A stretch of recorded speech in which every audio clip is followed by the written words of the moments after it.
Muy buenos días, mis hermanos, que el Señor les bendiga. Nos sentimos agradecidos con el Señor, ¿verdad? Por esta mañana que estamos aquí y gracias porque el Señor puso en su corazón también eh, el deseo de asistir esta mañana, de reunirnos como familia, como iglesia, para poder cantar, para podernos ver, para podernos estimular al amor y a las buenas obras, como lo dice Hebreos 10:25, que ese es el propósito de congregarnos, el estimularnos al amor y las buenas obras. Esta mañana, pues, vamos a seguir estudiando el Sermón del Monte y estaba pensando que en la Escritura tenemos diferente literatura. Tenemos poesía, los salmos son poesías, proverbios, cantares. También tenemos literatura histórica, por ejemplo, el libro de Hechos es historia, la historia de la iglesia. También tenemos literatura profética, el libro de Apocalipsis, Daniel. Tenemos muchos géneros literarios en la palabra del Señor, pero no generalmente encontramos sermones que alguien los predicó. En Hechos 2 tenemos un sermón que lo predicó Pedro y de hecho fue una masiva conversión. 3,000, 4,000 a 5,000 personas aceptaron esa exposición de Pedro. Y el Sermón del Monte es una exposición de Jesús. De alguna manera podríamos decir que nosotros cuando estudiamos el Sermón del Monte estamos estudiando las notas que predicó Jesús. Cada predicador tiene notas y Jesús tuvo notas y esas son las notas que nosotros leemos ahora en el Sermón del Monte. Y el versículo que vamos a estudiar esta mañana es Mateo 5:21. Ok, ¿lo tenemos, mis hermanos? Vamos a darle una lectura del versículo 21 al versículo 26. Dice, ustedes han oído que se dijo a sus antepasados, no mates, y todo el que mate quedará sujeto al juicio del tribunal. Pero yo les digo que el que se enoja con su hermano quedará sujeto al juicio del tribunal. Es más, cualquiera que insulte a su hermano quedará sujeto al juicio del consejo. Pero cualquiera que lo maldiga quedará sujeto al juicio del infierno. Por tanto, si estás presentando tu ofrenda en el altar y ahí recuerdas que tu hermano tiene algo contra ti, deja tu ofrenda allí delante del altar y ve primero y reconcíliate con tu hermano. Luego vuelve y presenta tu ofrenda. Si tu adversario te va a denunciar, llega a un acuerdo lo más pronto posible. Hazlo mientras vayan de camino al juzgado. No sea que te entregue al juez y el juez al guardia y te echen en la cárcel y te aseguro que no saldrás de allí hasta que pagues el último centavo o el último cuadrante. Vamos a orar, hermanos. Que sea el Señor bendiciendo la exposición de su palabra esta mañana. Señor, oramos que así como alimentó al pueblo de Israel con el maná que descendía del cielo, esta mañana su palabra pueda descender a nuestros corazones y podamos ser nutridos. Ayúdeme, Señor Jesús, por favor, a ser un buen mesero que sirva su palabra. Por favor, Señor, en el nombre de Jesús. Amén. Muy bien, hermanos, el versículo 21 dice, ustedes han oído. ¿Y qué habían oído? Bueno, que a los antepasados se les dio este mandamiento no matar. ¿Dónde encontramos este mandamiento? Éxodo 10:13. Ahí tenemos los 10 mandamientos. Y uno de estos mandamientos dice no matar. De hecho, Jesús toma el texto bíblico de Éxodo 10:13, si no me equivoco, y él viene y lo va a exponer. Dice, a ustedes se les dijo que no maten, y todo el que matare quedará sujeto al juicio del tribunal. Aquí está el mandamiento. El mandamiento es no matar. Pero a este mandamiento Jesús va a exponer el principio, a enseñar que está aquí. Pero yo les digo, este es el principio. El mandamiento es no matar. El principio que Jesús va a enseñar a través de este mandamiento es, pero yo les digo que todo el que se enoje con su hermano quedará sujeto al juicio del tribunal. El pensamiento judío era este, hermanos. Mientras tú no mates a nadie, estás bien, porque cumples el mandamiento. Pero cuando Jesús les dice, pero yo les digo, la idea es, judíos, en este mandamiento hay mucho más de lo que ustedes están viendo. La idea de no matar no solamente es algo literal, quitarle la vida a alguien, sino que hay mucho más que aprender en este mandamiento. ¿Y cuál es el principio que dice Jesús? Que cualquiera que se enoje con su hermano quedará sujeto al juicio del tribunal. Jesús muestra que el pecado de matar a alguien es el mismo pecado de enojarse con su hermano para destruir una relación. Jesús pone al mismo nivel el tipo de pecado. Cuando Jesús hace esto, lo que les está diciendo es, necesitan ver más en este mandamiento. Los judíos tenían dos categorías de pecado. El pecado capital, que era el pecado de matar, el pecado de robar, el pecado de codiciar. Pero la otra categoría de pecados que tenían los judíos era pecados veniales. Los pecados veniales eran pecados leves o pecados permisivos. Y el enojo era un pecado permisivo que decía, no, mientras no mates, enójate con tu hermano, haz lo que tú quieras contra él. Pero Jesús le dice, para mí es el mismo pecado del que mata al que destruye a su propio hermano. Ok, ¿qué es lo que está diciendo Jesús aquí? Y muchas veces, hermano, yo no sé si ustedes batallan con este tipo de preguntas, pero ¿por qué el Señor mira de igual manera el pecado de matar con el pecado de enojarse con el hermano? ¿Por qué el Señor mira de la misma manera el pecado de la mentira con el pecado de matar? ¿Por qué el Señor mira de la misma manera el pecado del aborto con el pecado del orgullo? Porque Jesús dice, yo no juzgo la acción, yo juzgo la motivación. Esto es lo que está diciendo aquí en este texto. El problema de ellos era la motivación que les llevaba a enojarse con los hermanos. Así que definitivamente las acciones pecaminosas son diferentes. No es lo mismo matar a alguien, la acción de pecado de matar a alguien, que de sentirse orgulloso. Pero la motivación es la misma. Entonces Jesús ilustra este principio aquí cuando dice, yo ataco el pecado no por la acción, sino por la motivación. Habiendo dicho esto, Jesús muestra la enseñanza de este pasaje.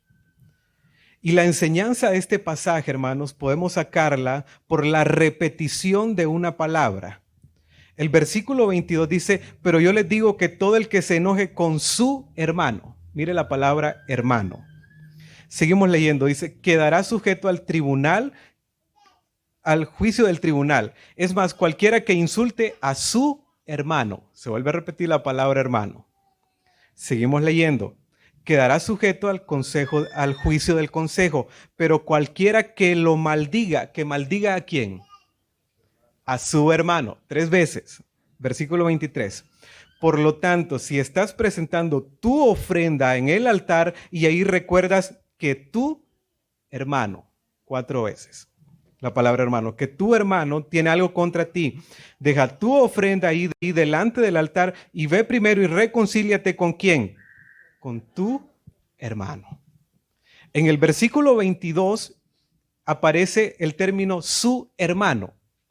El versículo 23 y versículo 24 habla de tu hermano. El su hermano muestra a alguien de la misma clase que tú. Y cuando dice tu hermano, muestra la unión que hay en el cuerpo de Cristo. Por lo tanto, el énfasis de Jesús aquí, hermanos, es las relaciones saludables que debemos de tener como hermanos que somos. Jesús, su enfoque es poder mostrar a los discípulos que deben tener una relación saludable. Y por lo tanto esto fue verdad para el tiempo que Jesús lo expuso, como es verdad para nosotros. Como iglesia, hermanos, necesitamos tener relaciones saludables. Ahora, ¿cómo vamos a llegar a tener relaciones saludables? Es la pregunta de esta mañana. Pero para contestar esta pregunta, antes quiero leerles Efesios 4:3. Dice Efesios 4:3, esfuércense por mantener la unidad del Espíritu mediante el vínculo de la paz. El versículo 13 de Efesios 4 dice, de este modo todos lleguemos a la unidad de la fe y del conocimiento del Hijo de Dios. Unidad de la fe. Tito, capítulo 3, versículo 10 dice, versículo 10, al que cause divisiones, amonéstalo 2 veces y después expúlsalo. Hermanos, el Señor no quiere divisiones en su cuerpo, quiere unidad. Ahora, Efesios 4:3 es bien importante porque dice, esfuércense por mantener la unidad. No dice creen unidad, manténganla. Porque la unidad en el cuerpo de Cristo la da ¿quién, hermanos? El Señor. Entonces nuestro ministerio como iglesia es mantener esa unidad. Y por lo tanto, todo aquel que lo que hace en vez de mantener la unidad es fraccionarla, el Señor está en contra de él, del que causa división. Así que, hermanos, el Sermón del Monte que está en Mateo 5:21 es totalmente importante para nuestra vida. Y esta mañana vamos a conocer 3 bases que nos permiten, 3 bases que producen relaciones saludables en el cuerpo de Cristo. 3 bases que producen relaciones saludables en el cuerpo de Cristo. La primera base la encontramos en el versículo 22 de Mateo 5. Dice, pero yo les digo que todo el que se enoje. Aquí hay 3 pecados que pueden ser frecuentes y destructivos para el cuerpo de Cristo, que es la iglesia. Primeramente es el pecado del enojo. Segundo pecado es el pecado del insulto. Y el tercer pecado es el pecado de maldecir a otra persona. Quiero mostrar que este tipo de enojo o este pecado de enojo que se muestra aquí es el malestar que siente una persona, el malestar que siente un hermano hacia otro que le lleva a destruir la relación que hay en Cristo. Un malestar que destruye relaciones. El segundo pecado, que es el pecado del insulto,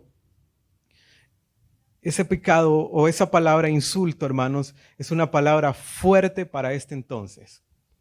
Esta era como la palabra más pesada en el tiempo de Jesús. Era una palabra aramea que se llamaba raca, que la idea es alguien de mente vacía. Y cuando se le decía esta palabra a alguien, hermanos, era como lo peor. Ese es el segundo pecado, el pecado del insulto. Y el pecado de maldecir es el pecado de decirle insensato a otro o loco. Entonces estos 3 pecados, el pecado del enojo, el pecado del insulto y el pecado de maldecir, son pecados que atentan contra el cuerpo de Cristo. Usted dice, bueno, hermano, pero yo quizás podría cometer el primero, el pecado de enojarme.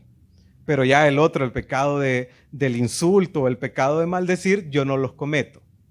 Pero ojo, cuando Jesús muestra estos pecados y los pone en este orden, enojo, insulto y maldecir, es que estos pecados tienen el efecto del dominó, hermanos. Que uno lleva al otro. Una persona enojada no sabe lo que hace. Jesús muestra estos pecados, pero aunque Él enseña estos pecados, el enfoque de Él no es tratar los pecados como acción, sino como motivación. Para los fariseos, atacaban el pecado como una acción y no iban a la motivación. Pero atacar el pecado como una acción, hermanos, es como cortar el césped en nuestro jardín. Se mirará bien por unos días, pero luego volverá a salir. Por lo tanto, Jesús va a la motivación, hermanos. Va a la raíz del pecado. ¿Y cómo ataca Jesús la raíz del pecado para poder crear relaciones saludables en su iglesia? Número 1, diciendo, yo miro igual todos los pecados. El mirarlos igual. Para Jesús es igual el pecado de matar como el pecado de destruir el cuerpo de Cristo, las relaciones. Y en segundo lugar, hay una palabra que se repite, quedará expuesto al juicio. Quedará expuesto al juicio del tribunal. Se repite por 2 veces en el versículo 22 y la última, hermanos, dice, quedará sujeto al juicio del infierno. Jesús va y ataca el pecado diciendo, yo miro igual al pecado, pero también lo juzgo de la misma manera. Así que necesitamos ir a la motivación, hermanos, que producirá relaciones saludables. Ahora, una buena pregunta es, ¿cómo tener una motivación correcta? Pero se me había olvidado decir, hermanos, que la primera base para relaciones saludables es una motivación correcta. Perdón, hermanos, estaba muy emocionado. Esa es la primera base para crear relaciones saludables, es una motivación correcta.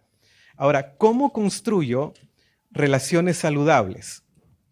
El versículo anterior, que es el versículo 20, nos dice cómo poder tener una motivación correcta que me llevará a relaciones saludables. Mateo 5:20. Porque les digo a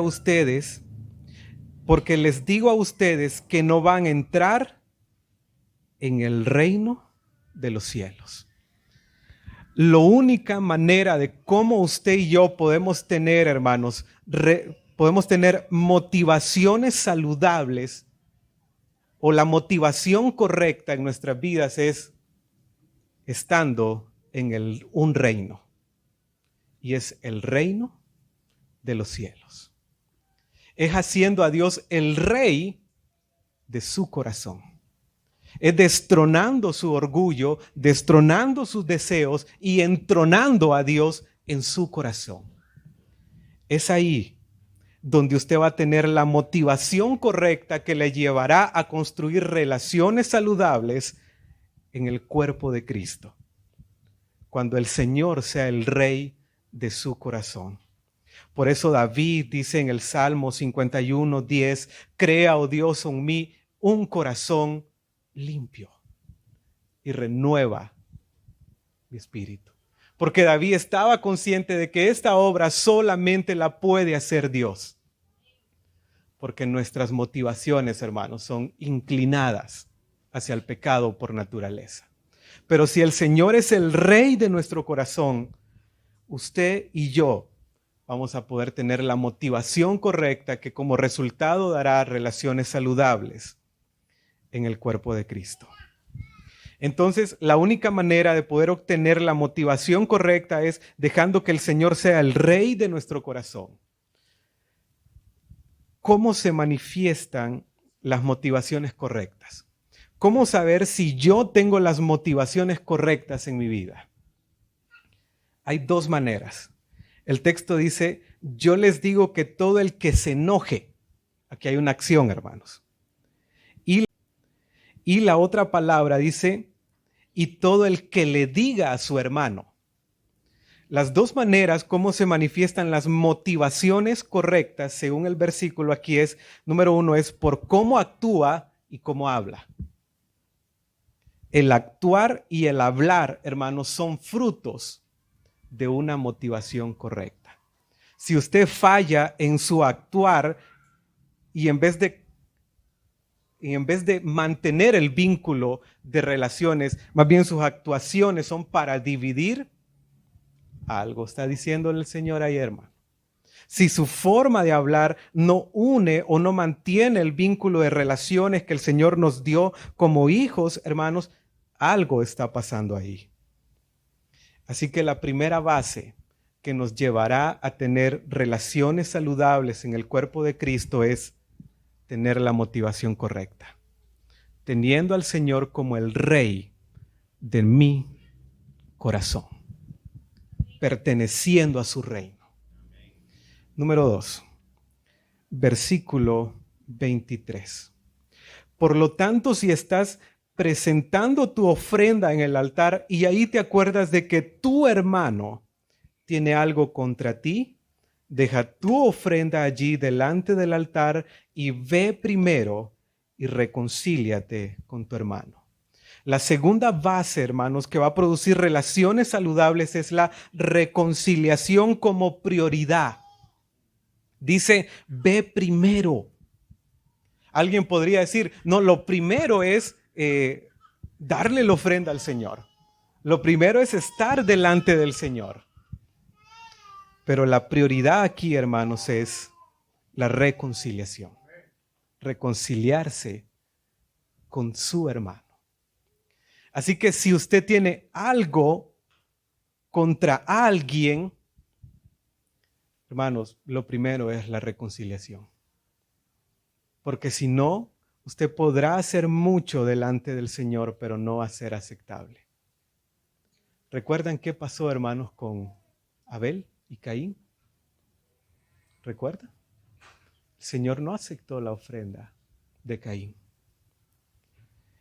La reconciliación, hermanos, es una prioridad. Ahora, aquí dice, por lo tanto, si estás presentando tu ofrenda en el altar y ahí recuerdas que tu hermano, dice que tu hermano tiene algo contra ti. Mire el énfasis aquí, no es que usted tiene algo contra el hermano, sino que el hermano tiene algo contra usted.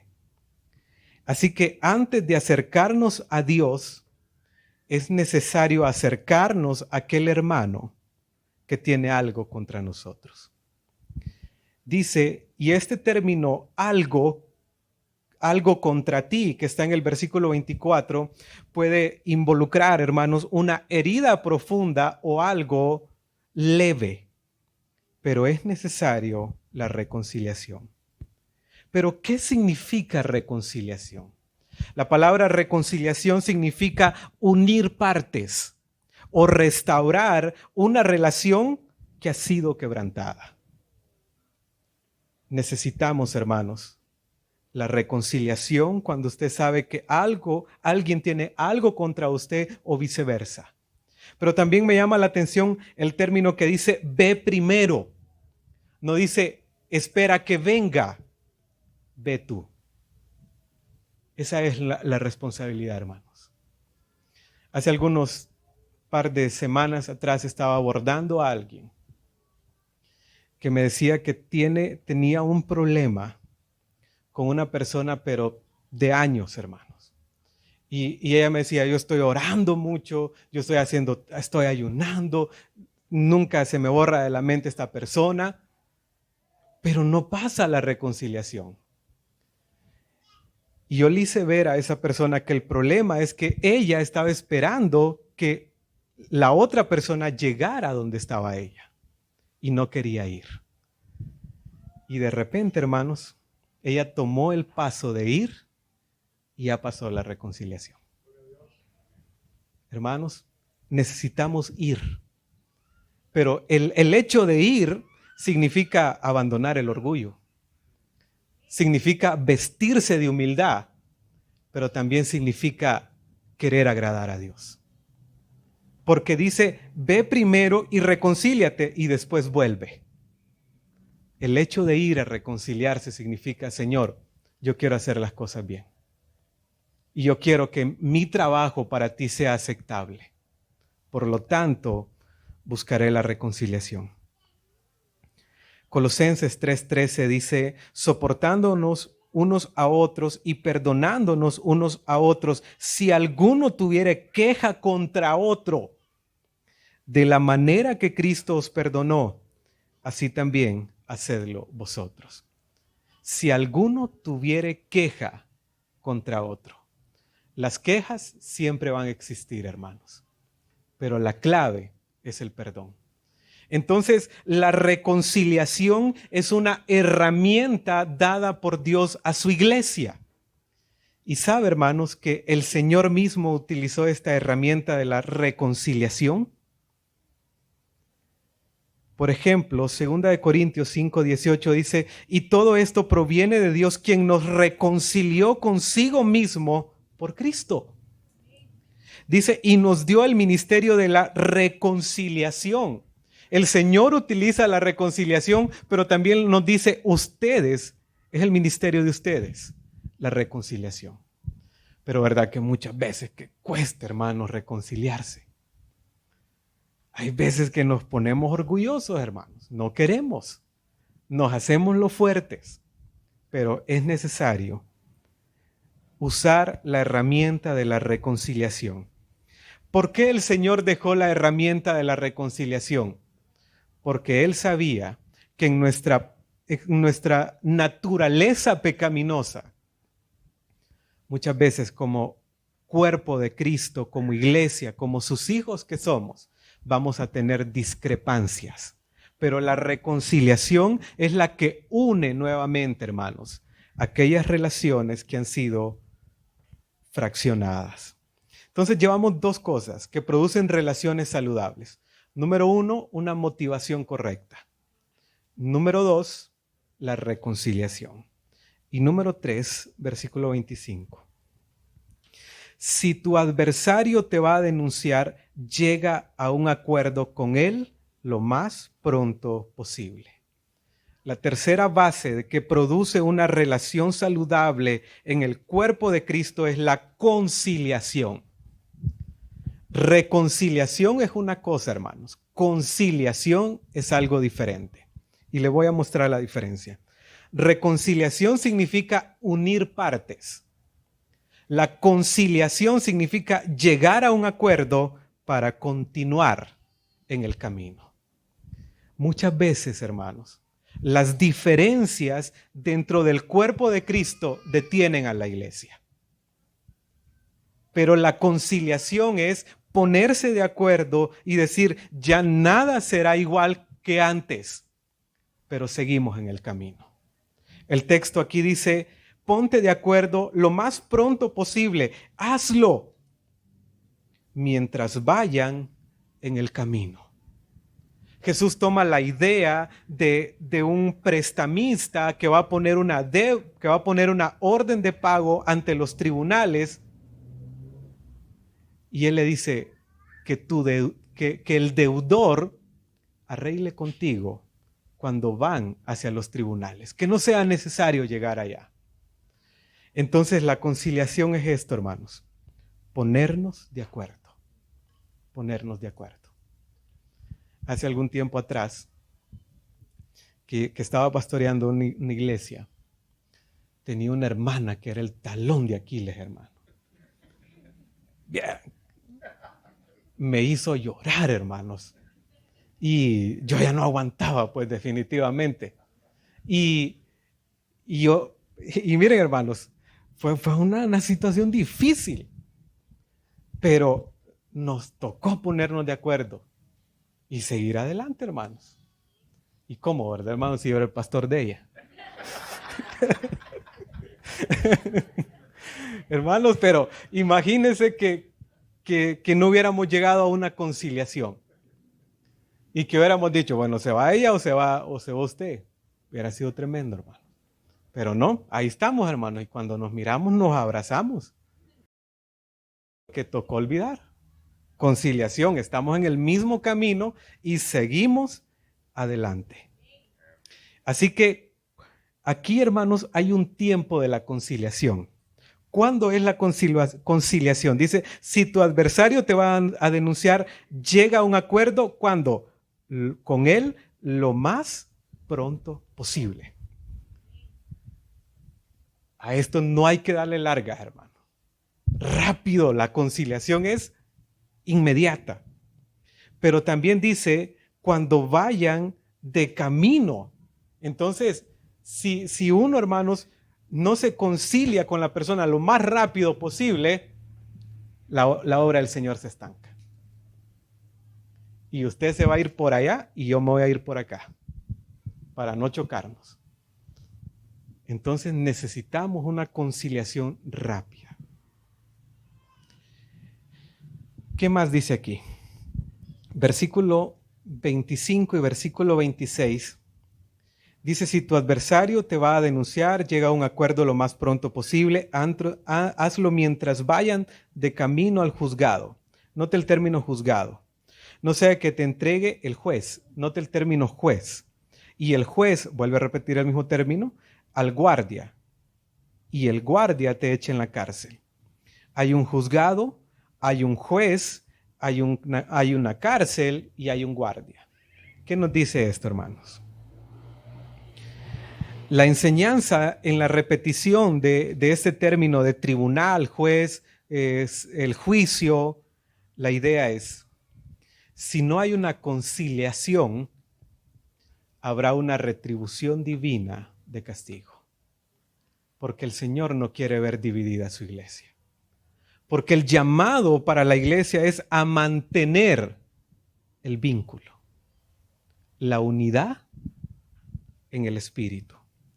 Así que, hermanos, en esta mañana el Señor nos ha mostrado que Él está interesado en que como iglesia podamos tener relaciones saludables. Relaciones MRC.